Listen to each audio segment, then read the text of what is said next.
সকাল থেকে পল্টনের এই ময়দান লোকে লোকারণ্য একেবারে পরিপূর্ণ। একেবারে কাকরাইল থেকে শুরু করে মতিঝিল পুরো এলাকা কিন্তু তারুণ্যের সমাবেশে পরিপূর্ণ। ছাত্রদল, যুবদল এবং স্বেচ্ছাসেবক দল, এই তিন দলের সমাগমে পুরো পল্টন এলাকা লোকারণ্য হয়ে গেছে। চার বিভাগ অর্থাৎ ঢাকা, সিলেট, ফরিদপুর এবং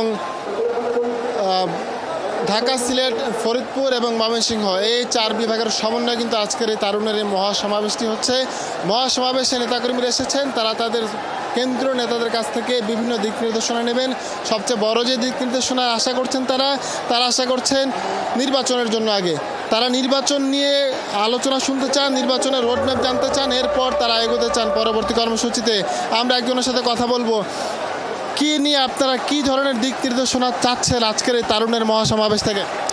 আমাদের তারুণ্যের মহাসমাজ থেকে আমাদের মেসেজ একটাই, সেটা হলো আমাদের ভারপ্রাপ্ত চেয়ারম্যান তারেক রহমান এবং আমাদের বিএনপি, যেটা হলো যে আমরা সুনির্দিষ্ট একটি নির্বাচনী রোডম্যাপ চাই।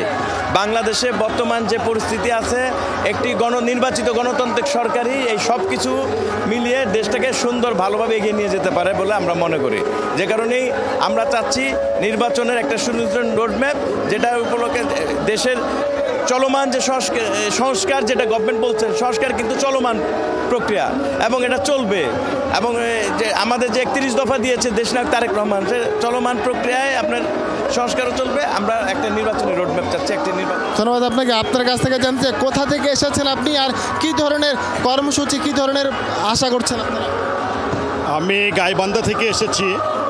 আমি বলতে চাই যে আজকের এই সমাবেশ প্রমাণ করে এদেশের তরুণ সমাজ দেশনায়ক জননেতা জনাব তারেক রহমানের নেতৃত্বে ঐক্যবদ্ধ। এই সমাবেশ থেকে এই তরুণ সমাজ জানান দিচ্ছে যে দীর্ঘ 16 বছর এদেশের তরুণরা ভোট দিতে পারেনি। দীর্ঘ 16 বছর পর এই ফ্যাসিবাদ হাসিনাকে বিদায় করার পর আমাদের আকাঙ্ক্ষা ছিল যে একটি জাতীয় নির্বাচন, যে নির্বাচনে আমরা ভোট দিতে পারবো এবং মানুষের পছন্দ মতো সরকার গঠিত হবে। কিন্তু সেই নির্বাচন নিয়ে আজকে তালবাহনা হচ্ছে এবং ষড়যন্ত্র হচ্ছে। আমরা এই অন্তর্বর্তীকালীন সরকারকে বলতে চাই, অনতি বিলম্বে জাতীয় সংসদ নির্বাচনের তারিখ ঘোষণা করতে হবে। ধন্যবাদ আপনাকে। যেমনটি শুনছিলেন, নেতাকর্মী যারা এসেছেন তারা অন্তর্বর্তী সরকারের কাছে একটি সুষ্ঠু জাতীয় নির্বাচনের দাবি করেন এবং কেন্দ্রীয় নেতাকর্মী যারা রয়েছেন, যুবদল, স্বেচ্ছাসেবক দল এবং ছাত্রদল যারা রয়েছেন, তারাও বলছেন যে ডিসেম্বরের মধ্যে একটি অবাধ, সুষ্ঠু ও নিরপেক্ষ নির্বাচন দিতে হবে। তারেক রহমানের নেতৃত্বে এই ধরনের পরিকল্পনা নিয়ে তারা সামনে এগোতে চায় এবং তারুণ্যের বাংলাদেশ গড়তে চায়।